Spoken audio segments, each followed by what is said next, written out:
అంటే సార్ మాకు కమిషనర్ దగ్గరికి వెళ్ళామండి. కమిషనర్ దగ్గరికి వెళ్తే హౌసింగ్ డిపార్ట్మెంట్కి వెళ్ళమన్నారు. అక్కడికి వెళ్తే మాది కాదు మున్సిపాలిటీ అని చెప్పేసి అన్నారు సార్.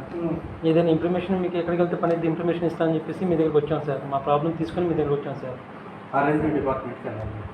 ఆర్ఎండ్బి డిపార్ట్మెంట్ మున్సిపాలిటీలో ఉన్నట్టు మున్సిపల్ కమిషన్ చేయాలి.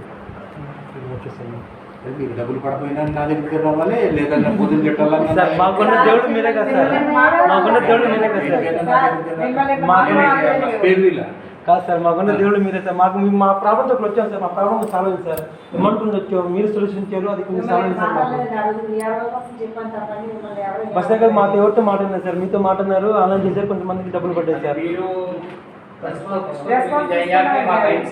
ఇప్పుడు ఇదేంటి మున్సిపల్ కమిషనర్ సార్ దగ్గరికి వెళ్తే ఏం జరిగిందంటే రమ్య మేడం గారు ఉన్నప్పుడు కలిసే ఉంది. అయితే రమ్య మేడం గారు వచ్చారు కాలనీలో